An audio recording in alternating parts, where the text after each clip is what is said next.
We got Nightlight, and we always talk about how it seems like Pedro taking over the main killer duties, but Nightlight remains on his specialist killers that he plays the most, and the artist is one of them here.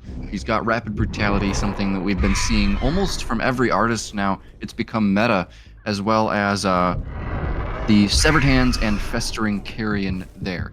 Interesting that he's going for the cooldown add-on instead of the Ink Egg that we've been seeing from a lot of other comp artist players. And now, Nightlight going to be watching the cross here.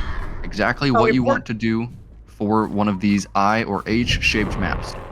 Important to note, too, artists saw a couple of... Well, okay, hold on. I might be wrong on this. I think they might have reverted some of them. But I believe a couple of the add-ons for the artists got changed, including the hands, I think, has a smaller range. But I might be forgot... All of those were reverted, Andrew. Okay. I'm sorry. I literally had the thought, and then I realized as I had the thought, I was maybe incorrect. Because they were, I was wondering when that happened. I was like, who's complaining about artists being too strong? But we are going to get our first chase here. Well, kind of. We had our first chase technically on Dark, but we put some birds over on Mad. And we're going to get damage, and this might be a very, very quick chase, seeing as we're stuck in this pallet gym with not a lot of places to go. And against artists, this can be a really scary tile. The survivors will undoubtedly be crossing the map now. Interesting to see, we haven't put any birds down. Now we put the bird down, and yeah, Mads is going to try and make it to this really nice rock filler pallet. And having blocked that off, we're going to loop around again, and I think that we're going to see, yes, an M1, we're going to see a down come in on Mads. The survivors had only just started crossing the map as this chase started. The chase took 1 minute and 30 seconds on the dot, and you'll see here we've got 2 people doubling up on 1 generator, but it is going to get hit with pain res. Yeah, and that was good pathing from Mads, but I think what was missing there was a hit tank. I think in other artist sets with some of our top teams, we would have seen Nightlight exhaust the birds there, and then somebody else would have come in for a hit to make sure that Mads gets to the shack. But overall, good pathing from Mads there.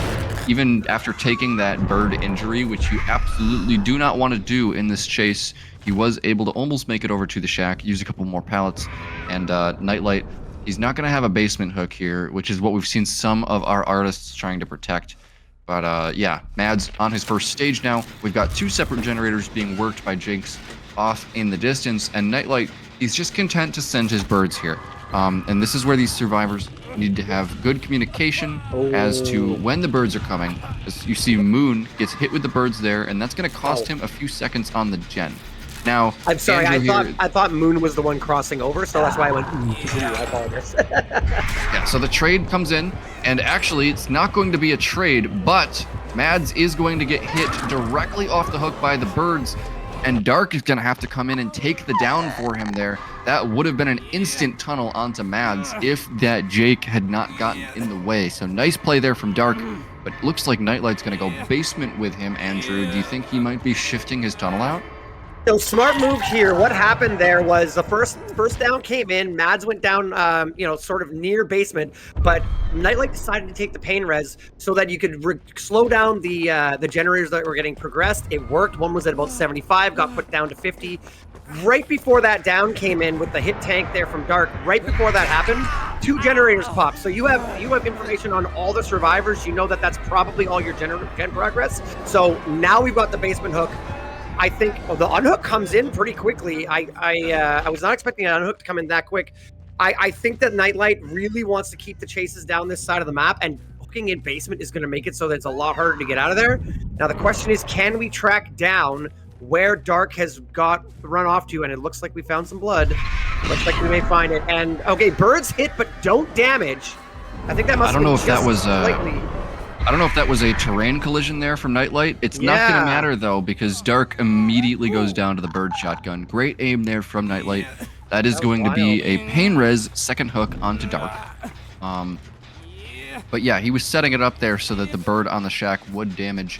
Maybe it was more than 8 meters, Andrew. Yeah, I'm wondering if it was distance. It was. I was surprised that didn't damage because I saw Nightlight set it up, right? So regardless, that is going to be the second hook on Dark. We still have K hanging out down by Shack, but I think Nightlight is aware, and now someone else is going to have to rotate down the map to try and get this save on Dark.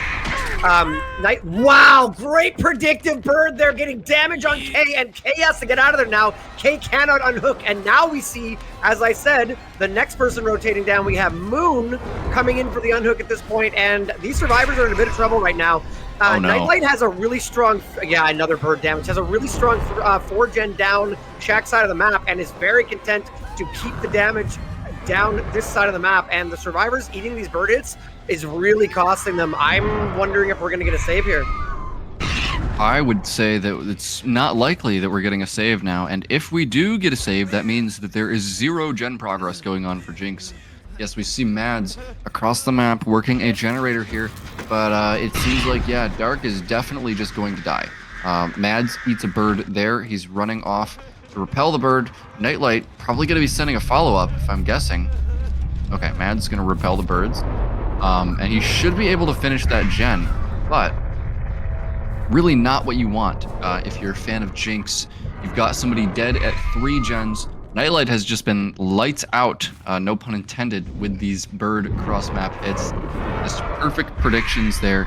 He's able to, I mean, people underestimate how much goes into playing the Artist like this.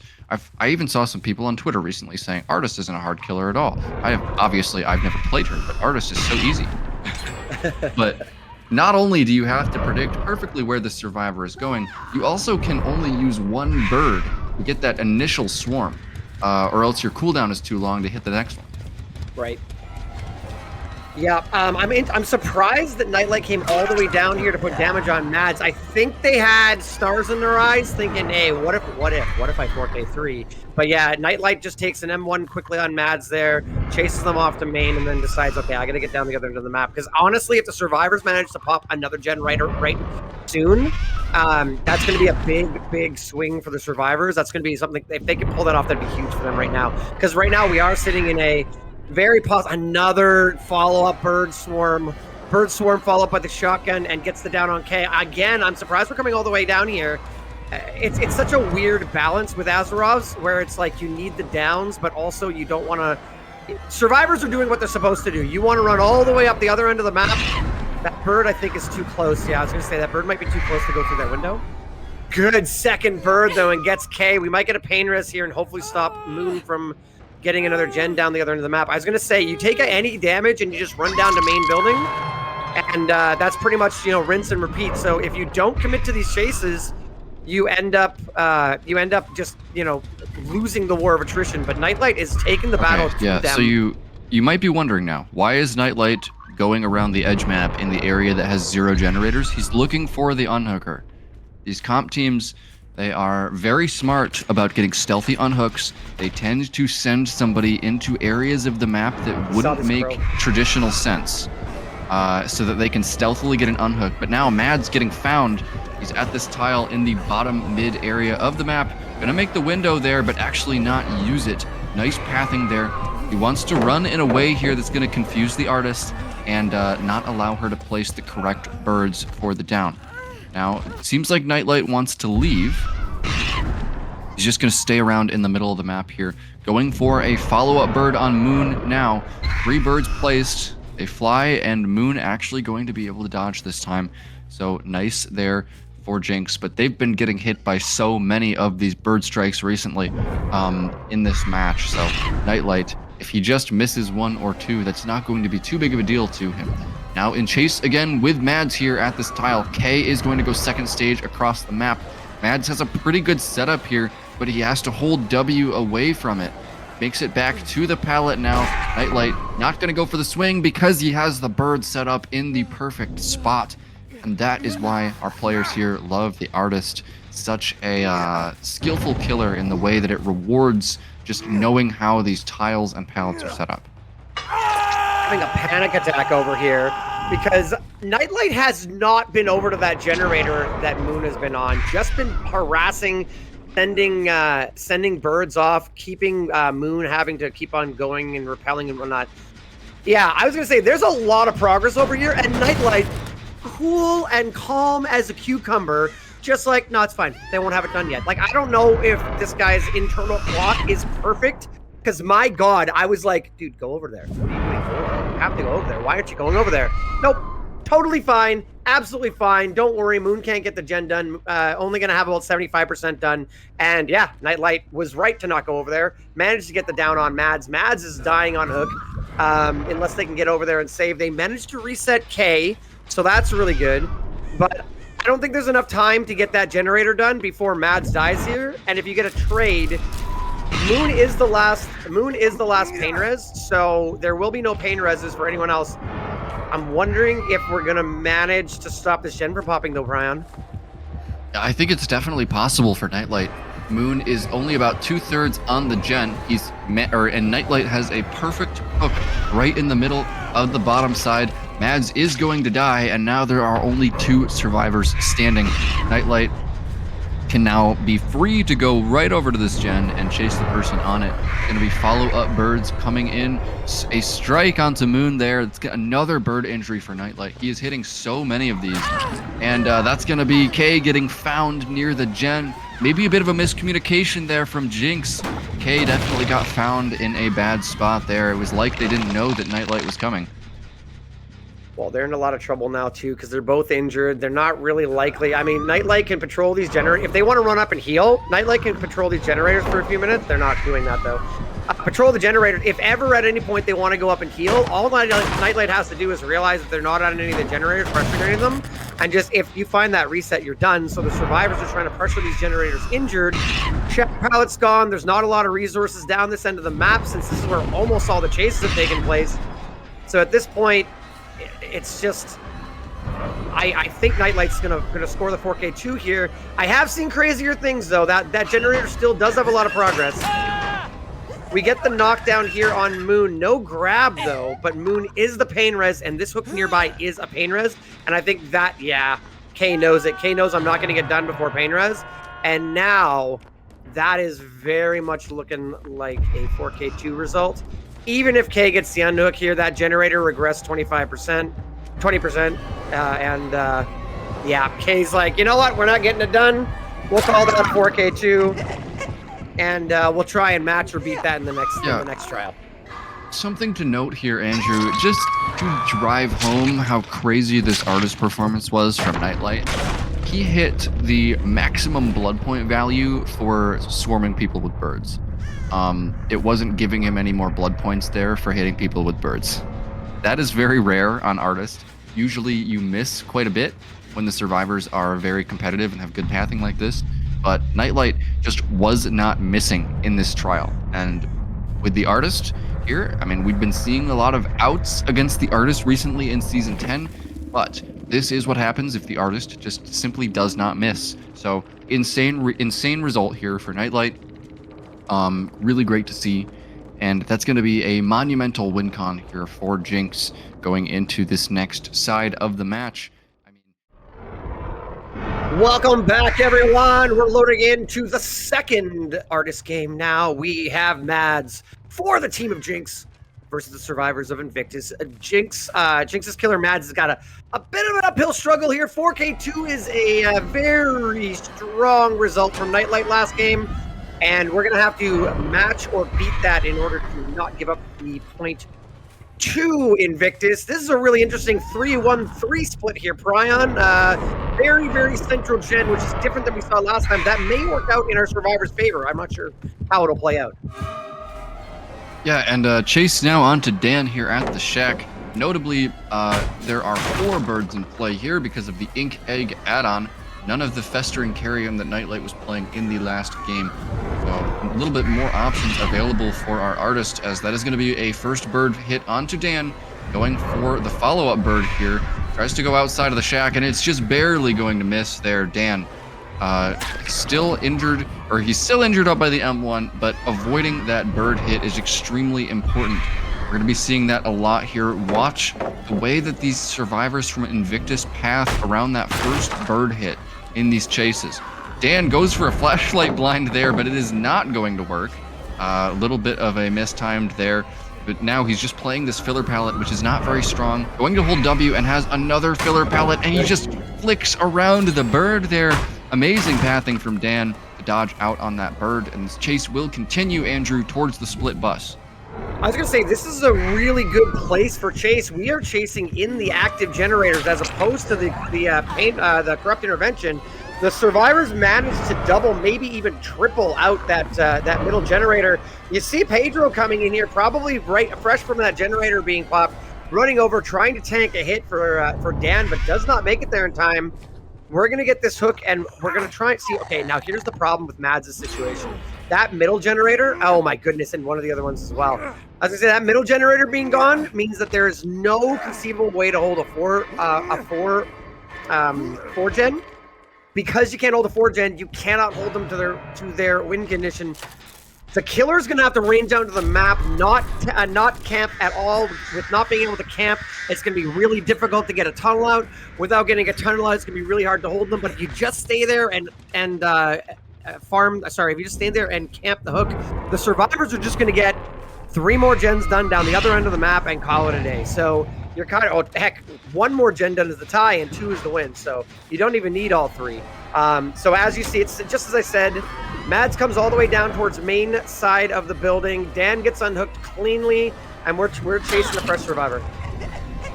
Yep, it does not really matter here because Invictus here, all they need to do is pop 4 gens to win, 3 to tie, and they've already done 2. With the way that the gens are set up here, Mads is required to essentially hold a generator setup that encompasses the entire map. So chasing now onto Pedro here in these middle tiles. Going to land the first bird. Will the second one also follow up, though?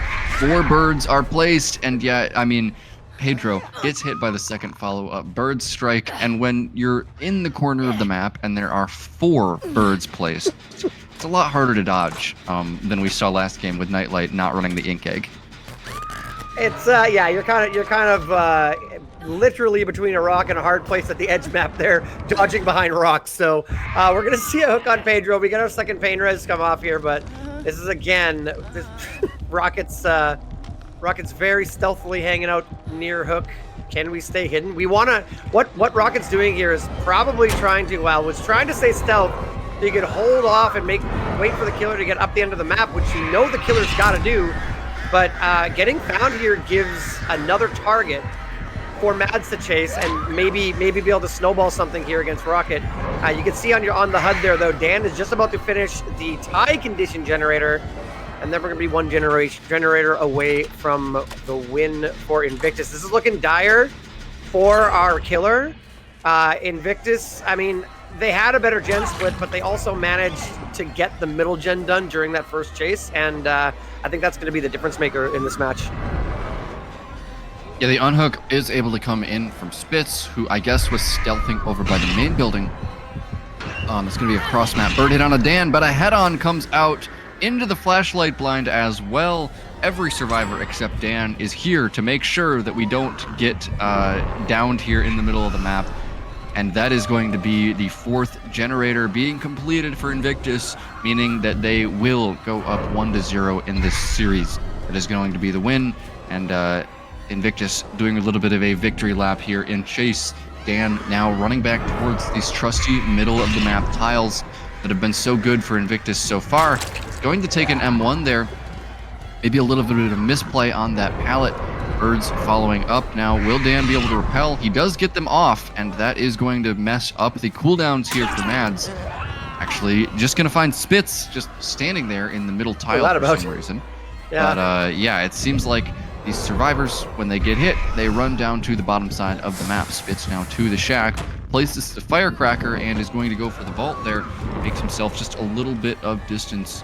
And he's actually going to run around the back shack here because he anticipates the bird being placed, now having to repel. Will the second bird hit on Spitz? Yes. Okay, nice down there for Mads. And there was a head-on in the locker, and that's going to be Pedro being punished for his sins, trying to set up a head-on save. And 2 downs now for Mads at the shack. Just remember, though, the result is already decided in favor of Invictus. Listen, you can get a little silly sometimes when you've already got the win, all right? Sometimes you go for plays just to A, see if you can get the score down even lower, or B, you may find yourself in a position where you have to get this head on So why not go for it? We're going to see, yeah, the other 2 survivors just going to run out, knowing they've already won. So we're going to see 2 deaths, a couple extra hook states coming through. But like you said, Prion, the match is going to be decided. Not too surprising that Nightlight on Invictus manages to pull out the win on Artist. But pretty well played on the survivor side as well. It's not like Nightlight was carrying them. They had some really good plays, managed to be really efficient on the generators and split up the opportunity, like I said, to hold down that 4K2 tie condition. So W for Invictus, and so that's going to come down to the next match, which is going to be Nurse, which was Jinx's pick. I think Nurse is one of those matches that can go either way. So at this, as strong as Invictus looks here, I wouldn't count Jinx out just yet. Again, one wrong play against Nurse, another very snowball-y killer as well. So we'll see how that one goes.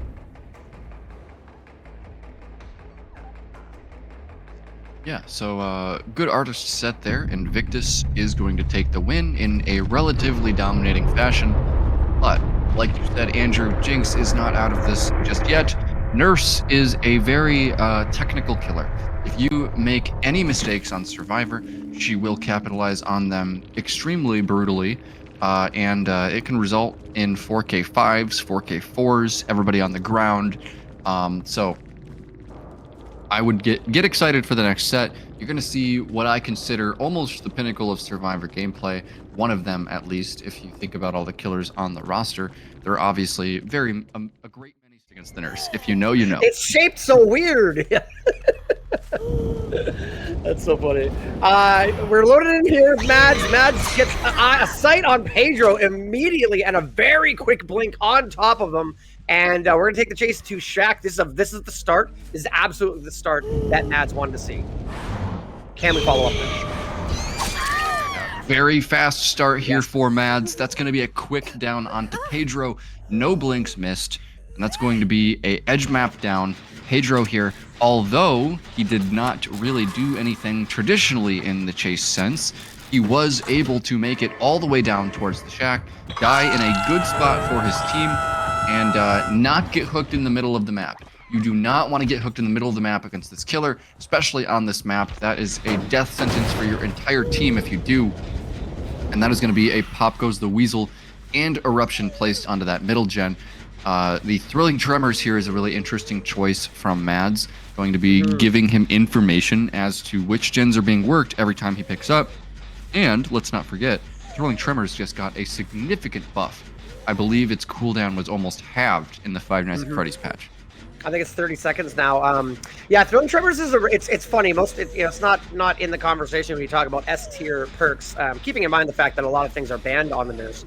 But yeah, it tells you what gens are being progressed, and when we're rocking Pop and Eruption, knowing which ones are being worked, so then we can go apply that big regression from Pop Goes the Weasel.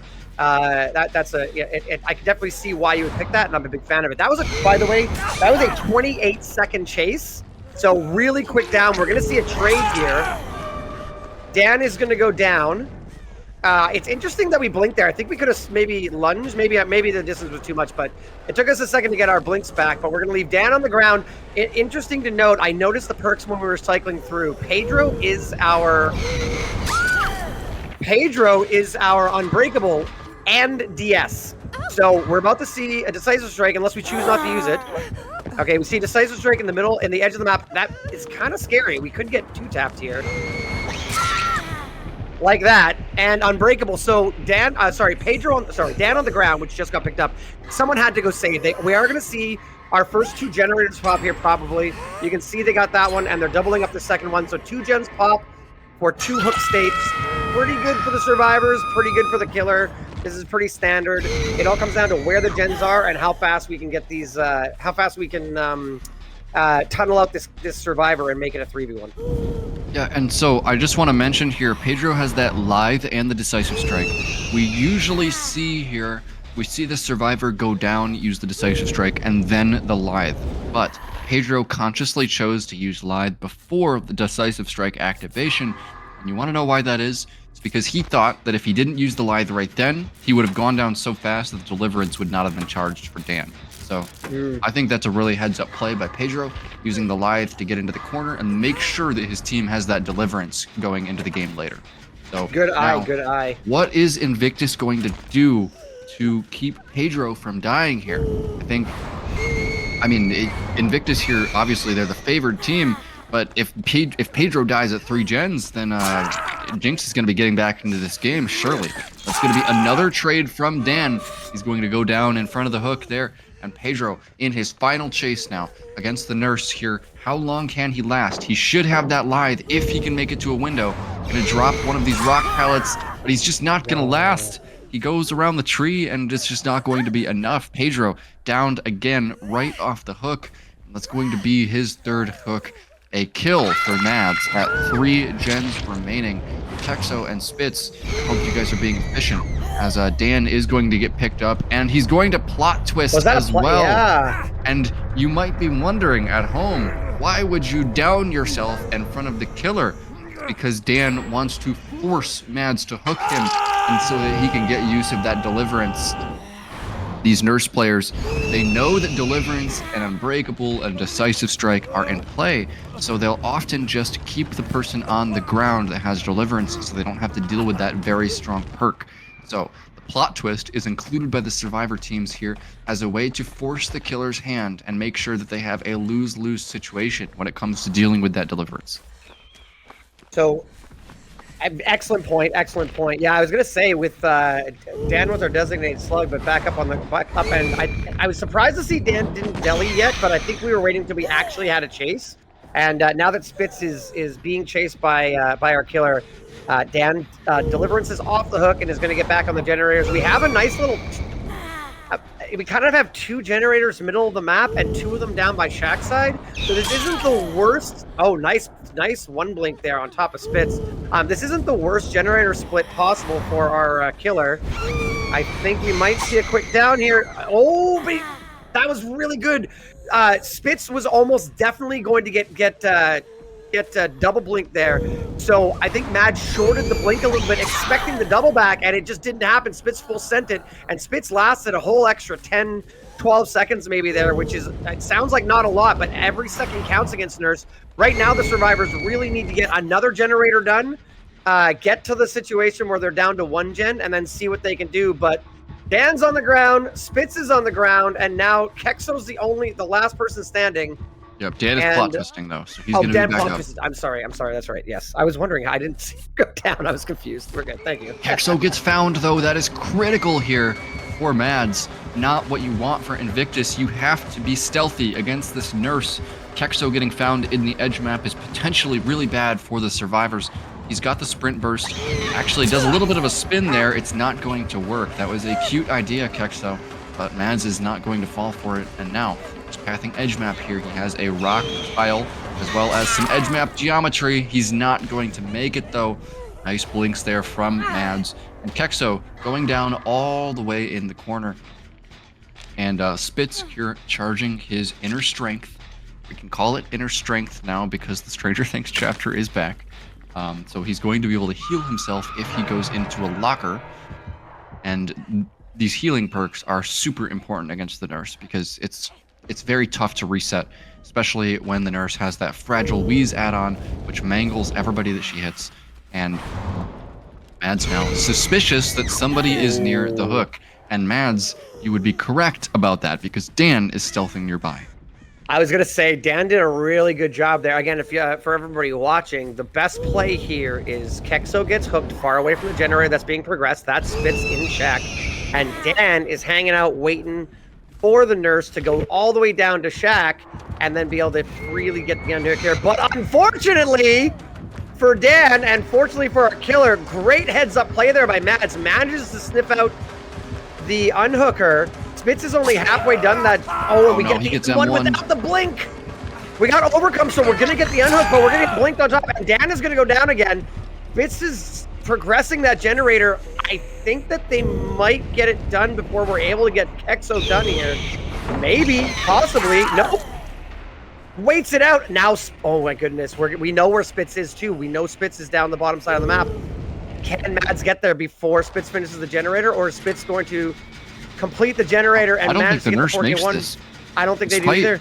Yeah, despite her teleporting nature, the nurse's mobility is actually not that fast compared to the killers who just walk there, and that is going to be Spitz completing the 4th generator here, most likely going down.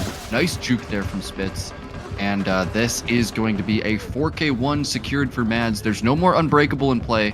The Unbreakable survivor did die earlier. It's going to be a 4K1 secured, but very nice survivor play from Invictus there that they were able to get that 4th generator done. But also, we can't discount, Andrew, the absolute game sense coming out from Mads there to even check that part where Dan was hiding on the edge map. I feel like a lot of teams would fall for that. Dan's rotation was perfect in theory, and these are the kind of rotations and positional plays that we'll see from these really good survivor teams against the nurse. Just being in those spots where you can get a safe unhook without the killer knowing, being in that spot even before the down happens is also really important for our survivor players. And Dan, I mean, he was there, but Mads sniffed it out. He knew the way that Dan would be playing here, and he was able to find him on that edge map tile, and that ended up being extremely important for him getting this 4K. I'm gonna have to watch that back. So it's interesting. Dan got found. Dan got M1. Dan had overcome. I wonder if I wonder how much time was on the speed boost from getting hit, and whether or not overcome allowed to get that unhook before the blink came in, because it was pretty close. I think that they maybe got it anyway, but overcome might have made it so, because if Dan doesn't get the unhook and gets down there, we go straight to Shaq and it's game over 4K2. So I'm wondering, it probably would have come in anyway, but it might have been it was very close. It was very close. I'm interested to see. I'm gonna have to watch that one back. Watch the instant replay back on that one next after today, because that is wild. But 4K1 for Mads. That's very strong. Again, is it beatable? Yes. Is it tieable? Absolutely. Is it anything to be disappointed with? Not at all. I think that was a really strong play by Mads. The survivors of Jinx are going to have to. Welcome back, DBDLeague fans, to the Cole Tower. Here we've got Nightlight on the nurse, the killer player that you know and love here for Invictus. And this is a extremely important set for Jinx. This is their chance to even this series up. If their survivor performance can match what they had on the killer, it's going to be a first hit already onto Moon here at the shack, going to be pathing over towards this hill. And how long will they last here? Survivors needing to be getting on generators here. Moon over towards the TL, breaks line of sight, but just goes right back into Nightlight. That was a perfectly aimed blink from him there, predicting the way that Moon would try to break line of sight. And that is going to be a first hook for Invictus. Very quickly, I might add. That was very quick. That looked like Overcome. Was that the Delhi survivor? I genuinely don't know, but that looked like Overcome on that first hit. If we could just flip to Moon here, just to make sure. That could be really interesting. A very interesting perk pick here, by the way, Nightlight. We're rocking Deerstalker of all things. So we want a slug, but we don't want to lose them. So I'm a fan of it. I don't hate it at all, actually. There's a lot of slugging in these nurse sets. It looks like we're just going to do a quick trade here. So we will find out shortly if that was or not. That was a very this second down, this quick first unhook and second down that with Dark coming in came in a little bit early in the hook stage, and we haven't had very much gen progress at all. Oh no. Is that a DS? No. Okay. So that was predicting Nightlight was going to blink over top of the pallet, but did not happen. And this is okay. So I was right. It was Overcome, but it's not the Delhi survivor. So Dan is Dark is almost definitely the Delhi survivor there. So yeah, Mads now in chase. What can he do against the killer he was playing? Nightlight blinks straight through that tile, and Mads safe for now. Good pathing there. I'm not sure if Nightlight... Yeah, he is still on Mads. Just definitely got juked there, as Mads is going to go towards the edge map. or maybe Nightlight just wants to go back and go towards the hook. It's a little bit of a confusing sequence there, but we do see that our Deliverance survivor is charged. That is going to be Dark on the Jake. We thought it might have been Moon because of that overcome, but looks like that was a little bit of a red herring from Jinx. And now Dark is going to get found edge map again, and he gets one blink. This is potentially really bad, Andrew. Really bad. The blink is going to come in, and he's not going to get the unhook. No way. Getting one blink there on the edge map is so bad for Jinx. You cannot get found like that. And if you get one blinked, you have to run the other way. You're not going to get the unhook. I don't think Dark was found. I think Dark, like, I don't want to say panic because that sounds like I'm disrespectful, but Dark was edge map. I don't think that they got spotted just yet, but I think that they thought, okay, look, I'm going to get caught. I need to run. But yeah, the one blink really cost them, allowed the blinks to come back, and Nightlight just blinks right on top of him, hits him with the unhook, and now we go into the 3v1 with Deli out of play already. With one gen done. This is really rough for our survivors. Mads is going to go down edge map now. And yeah, Nightlight has lots of time. Nightlight's got two gens, thanks for the timing, has 2 gens that can get done. So we're just going to take this hook on Mads, start putting hook stages on there, put pressure on the survivors to have to come and get the unhook. And yeah, this is looking pretty rough for our survivors. You can see here Kay is cycling around for the save. We have a For the People, and we have second win there. So lots of sort of reset potential coming in here on this unhook. That we don't see anything happen yet. Dark is going to plot twist the shack, and that's going to set off eruption on that generator. So, I mean, not necessarily great, but also takes away the opportunity to get aura reading from it. So, you know, a little bit of column A, a little bit of column B, but Deerstalker coming in on the block twist. Sorry, you cannot be serious right now. Oh, the plot twist, getting found because of Nightlight bringing Deerstalker. I mean, this is just an incredible development in the meta, Andrew. Unreal. You really did it justice there with the call. Like, from now on, I think we're actually going to be, we might be seeing teams be a little bit more careful bringing plot twist, because this perk is so important in this nurse set now, with the way that the meta has kind of shaken out with self resets. Like, you want to have as many team members with a self reset as possible in the current meta of nurse sets. There's usually one survivor with self care.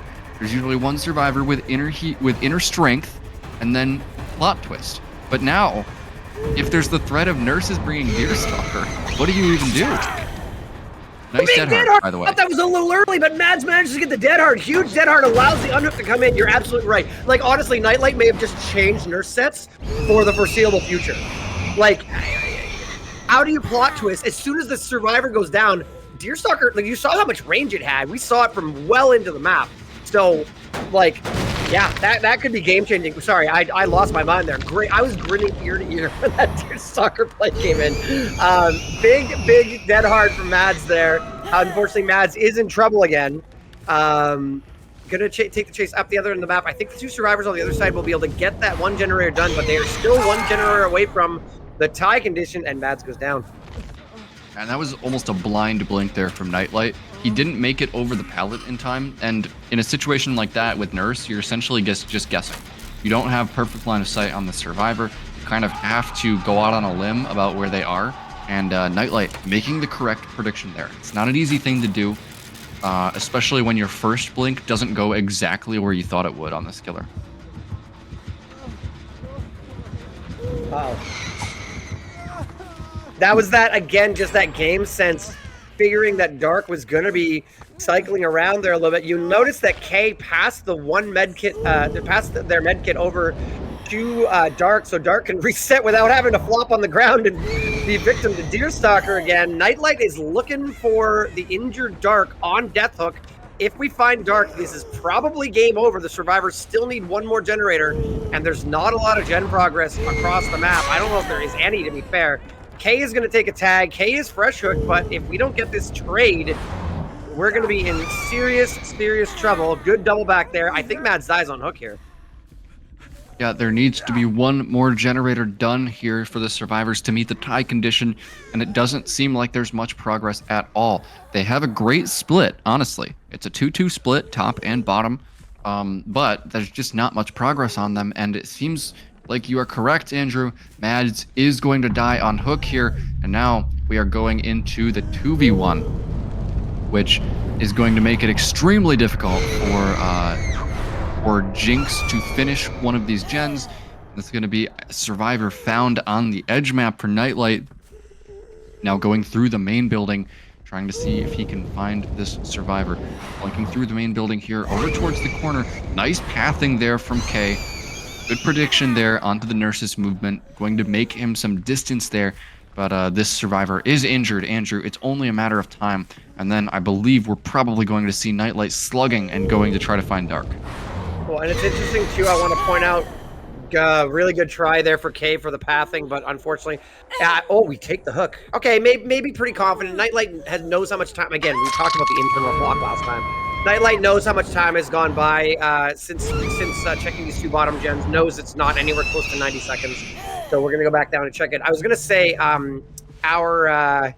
sorry, it was Moon who got tunneled out. Moon had balanced landing, so with wow, that gen had more progress than I thought, but still not enough.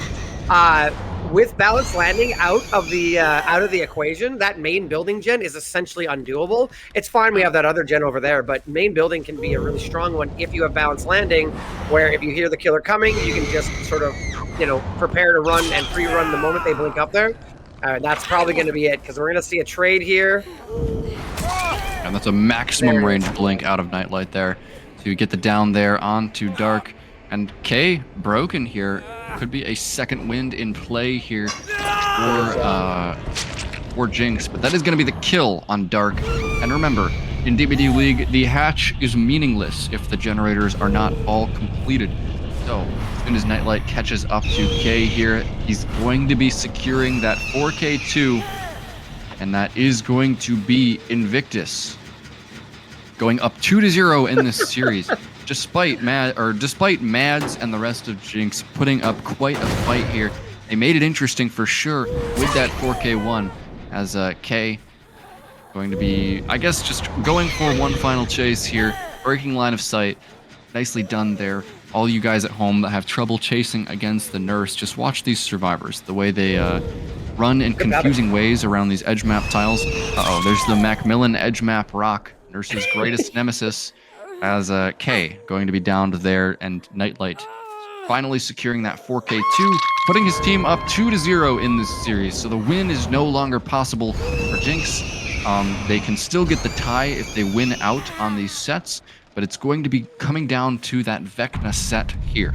If Invictus wins the next Vecna set, we won't see the Dark Lord, and that will be a 3-0 sweep. But we can still see Jinx pull a surprise result here in that next Vecna set. So, yeah, we're going to be... Ending. Yeah, it was definitely a good ending. A little bit of personality, like personality in competitive Dead by Daylight. I love it. I love to see it. Nightlight and K having a little bit of a gaff there at the last gen. So it was nice to see. Yeah, this is setting up to, at this point, let's look at the stats and look at kind of 11 spring traps. So let's see what Pedro can do. Immediately throws out that dispelling orb with 0 cooldown at the very beginning. We managed to hit a couple survivors here. Not surprising, seeing as we pretty much assumed they'd spawned it at the main building here. And we've queued up our fly. So let's see if we get some interesting fly value here, Prion. Yeah, it's going to be 2 survivors already found with the orb. Selecting the fly here. Is he going to be going for... I mean, will he actually want to chase at the main building? That's the question here. A little bit of a elevation here, and he's going to land a hit immediately with the Flight of the Damned. Now going for the fly, making sure he doesn't go through the window. Wants to get directly on top of Mads here, and he's actually just going to get the down. Mads didn't path towards the pallet there, and that was a very nice chase from Pedro. Immediate hit with the skeletons. And that's possible because of that change in elevation for the main building on this map.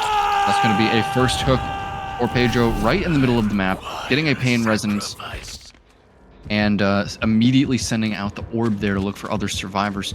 And Pedro here, he's kind of sniffing around. I can't tell if he actually wants to chase K or not, but this is a much earlier first hook than you want against Vecna. Yeah, I was gonna say a hook at 5 gens, like you can chill out for a little bit here, right? Interesting to note too, just while we're rattling off Vecna stats, the dispelling orb now flies out fast and then goes slows down as it gets further, so that you're not wasting time traveling across the part of the map that you know, like right in front of you. So that's pretty interesting. These add-ons are kind of interesting to me. The boots makes it so that you get a little bit of haste when you grab with Mage Hand. The other one, I believe, is the fly add-on that got nerfed. So I don't know. That nerf was massive, by the way. It used to.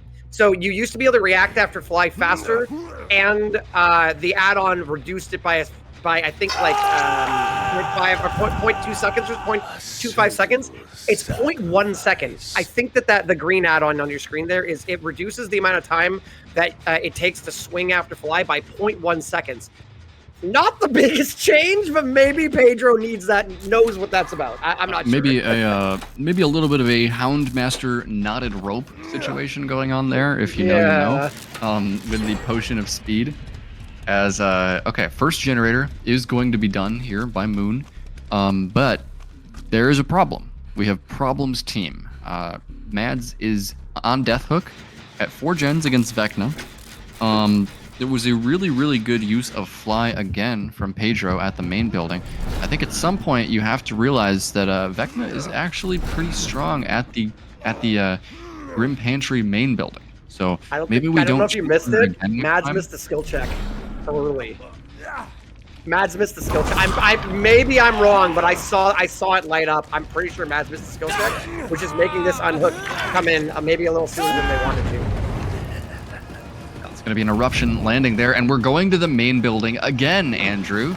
I'm not sure if I agree with this decision. There's so many areas here where these survivors can just get hit by the skeletons. Yeah, nice cancel of the fly there, and that's going to be a hit taken by K. K is going to make that fast vault there, and I mean, this is Mads' final chase. How long can he last here, as he seems to be trying to mind game this little ramp here with the dropped pallet, not wanting to drop that pallet, and the skeletons are going to hit Mads there. What a shot there from Pedro, and that's going to be a kill at 3 generators remaining, right next to a gen with progress, going to get hit with Pop Goes the Weasel, and Pedro here is really putting on a clinic on this Vecna, Andrew. Really great job. So I knew, like Pedro knew, I knew, anybody who like has been paying attention to the original chases knew that those skeletons were coming through. So you were talking about it, and I was holding my breath going, is he gonna thread the needle? Is he gonna thread the needle? And no, unfortunately, Mads does take the hit. Go, oh my goodness, that, yeah, very, the Mage Hand managed to hold it up for 2 full loops, and we're gonna get swings on K.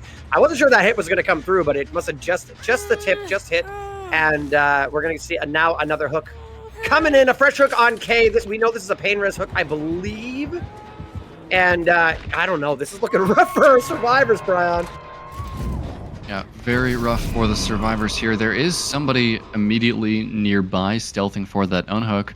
It's going to be dark in the main building, but in the 3v1 here, like, you can get this unhook, but that's just going to accelerate the tunnel out.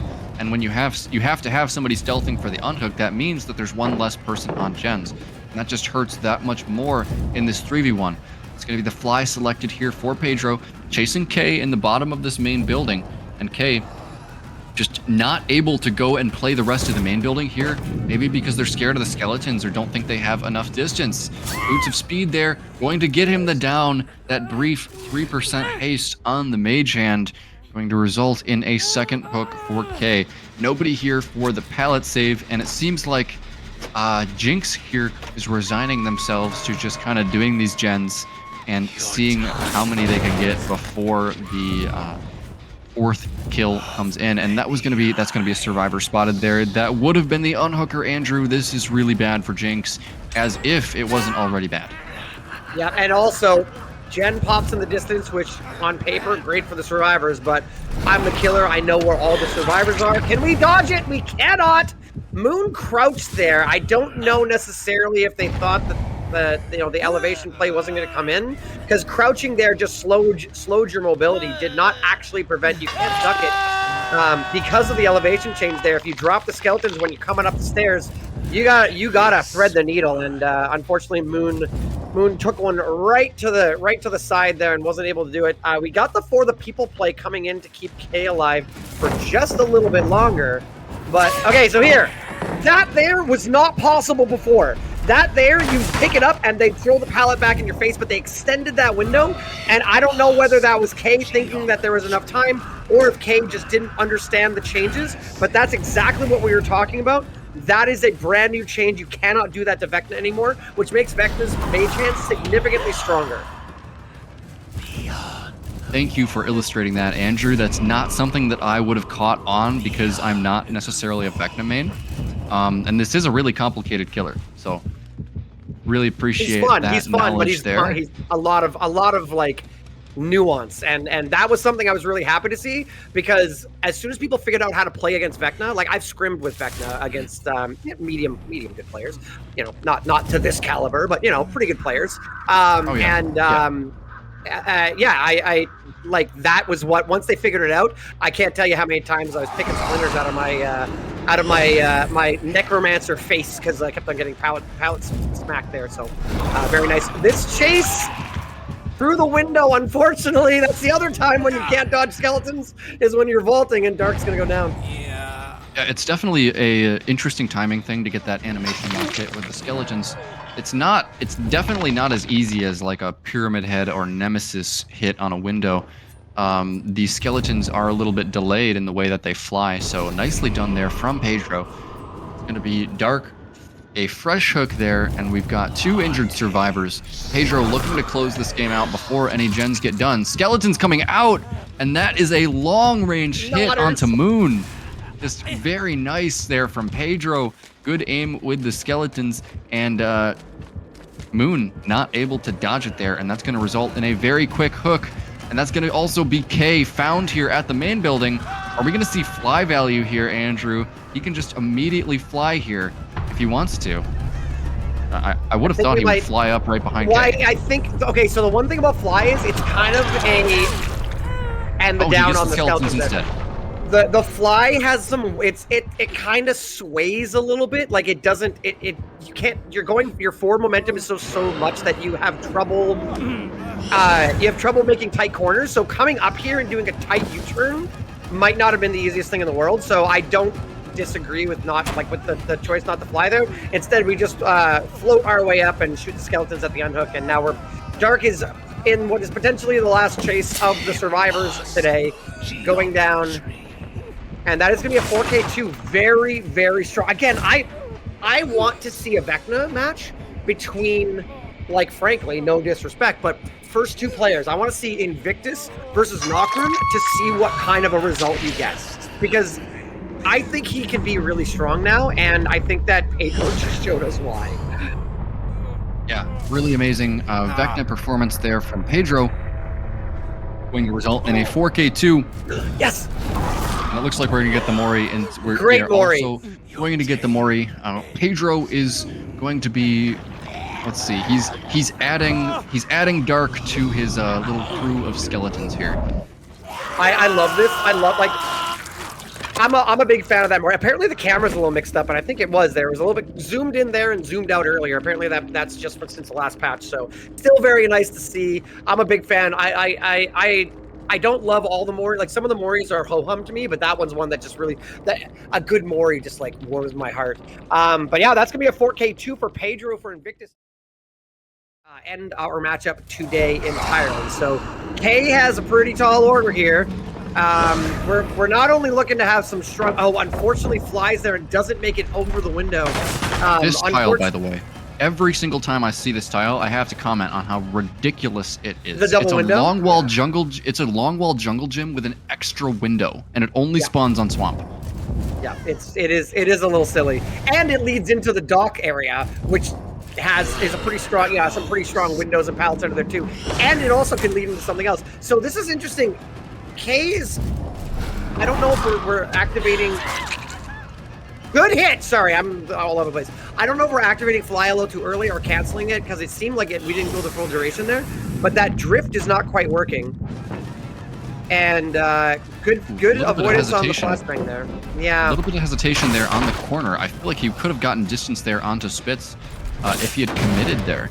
Maybe he thought Spitz was going to be faking the vault, but he's going to make distance now. Spitz actually choosing to stay at the shack. The fly there, and a head-on comes out during the fly.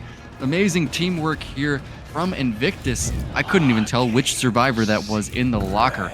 But Spitz going to continue to make distance here. And we remember, Spitz last week also had an insane chase against Jiggy's Vecna from Vix. So Mage Hand off cooldown here. You can see its aura affecting the pallet there. Spitz going to be holding W away towards this window here. He crouches over the Flight of the Damned, but he is eventually going to go down here. When you crouch under those skeletons, you do lose quite a bit of distance. So Spitz going to be picked up there and put on a hook. This could be a pain res here onto one of these generators, and oh no, Andrew, don't tell me Invictus is on 3 separate generators. No, okay, no. One of them was doubled. I was gonna say that. So yeah, before, okay, again, I feel like we're canceling the flight there before going through the vault. I think that what we saw Pedro do, like pixel perfect, I think that I think that K has just barely missed a couple times there. We're also seeing, so K is doing something here where they're using the skeletons as a zoning tool, which is something that, again, was very useful. Because the skeletons are so easy to dodge when there's no elevation, using them to zone so that they don't make it, they have to crouch and don't make it to a window, don't make it to a pallet, is useful. But I mean, we saw a lot of value from Pedro actually getting damage value from the skeletons. So it's interesting to see the different strategy here between K and Pedro. The second gen pops. We are 1 generator away from this being a clean sweep, essentially, for Invictus today. Yeah, Spitz here now at the main building. He fakes the window there, and K falls for it. Nicely done by Spitz. That's what we expect. This is not a survivor that you really want to be tunneling. There really isn't a tunnel out on Invictus, but I feel like Spitz, out of everyone, is like the one that you don't want to be chasing first. Yeah, I mean, that's the real trouble. Oh, good vault back. So again, if you can animation cancel there as you fly through, you'll be able to body block the window too. But unfortunately, we full sent it there. We're gonna get down here finally. That is the what an auto aim onto the open doorway. What was that? All right. I don't know, but it means that Spitz is gonna make the window. And another head on. He makes that incredibly strong main building window. All because of the auto aim on the basic attack. That is just tragic for K here, as now we're not even chasing our tunnel out. Yeah, that might be the worst auto aim I've ever seen. I think you're right, Andrew. I don't think I've ever seen an auto aim quite like that. It's going to be a pickup on the pallet here. Nobody is there for the save. They don't need to be, though, because that is the tunnel out lost at and there's 2 gens remaining here, which means, like, I mean, that's the tie condition already, is it not? That's the tie. Yeah, this is over. So it could be. What just happened there? It looked like he was stunned. I don't know what that was. Anyways, almost body blocked. Yeah. So this is a tie or a win for Invictus, which means that this is over, and Invictus is going to take this set. I do believe the win versus the tie is more important for points. So there is something at stake here. We do want to get one more gen done for Invictus, but big but, obviously we are sitting at 2 fresh hooks, and that's all.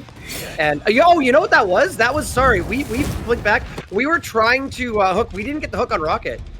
That's what that was. When we went back to the killer, Rocket wiggled. That's what was happening. Oh, was it an activation of Boyle over there, possibly? Did he fall off of the main building? Yeah, it might be something like that. I think we may be going for a better hook position, but yeah, so we're at 1 hook. And yeah, it's looking rough. And that's the win there. That will be the win. That will be 3-0 for Invictus.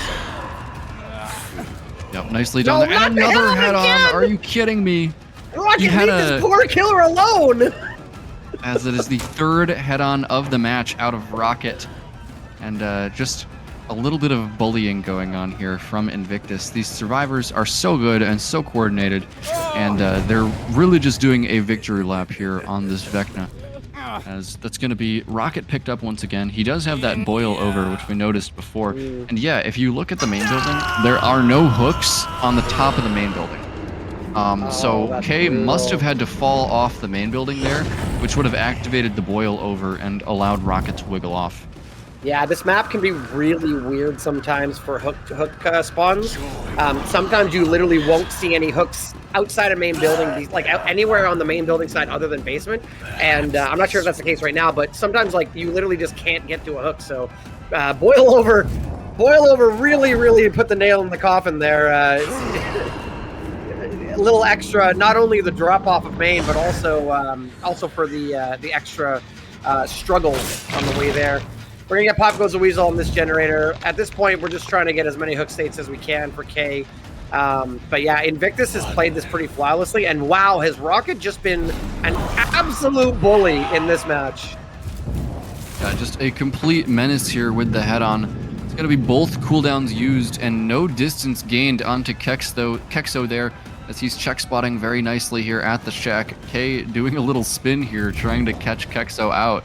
I think he still has the distance for the window though, and there are no cooldowns available for K at the moment. Kexo just going to be dropping the shack pallet, knowing that Mage Hand is not going to be coming out.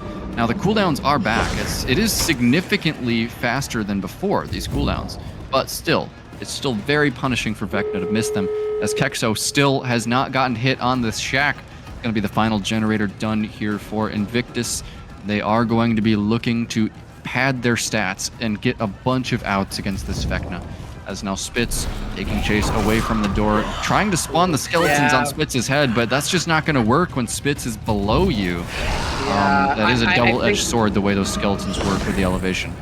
I think, and you know, I don't want to. Vecna is, like we said, I think we're going to see head-on come in. Head-on.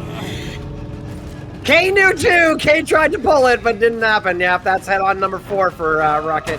I was gonna say, I no disrespect to K, but in any way, but in this match you could just see how comfortable Pedro was, and K maybe a little bit of panic setting in, maybe a little bit of less experience on Vecna, but just isn't able to make the plays. Makes a couple, like you said, that skeleton. You're shooting downhill on a skeleton. That's not going to work.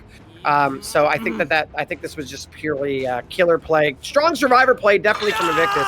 But Pedro came in with a mission and executed on that mission, and K wasn't able to keep up with the survivors, particularly that survivor on hook, Rocket, who will die for their troubles, for their bullying. The blood's going that way, friend. The blood, you passed the blood. The blood was going towards the middle of the map there, K.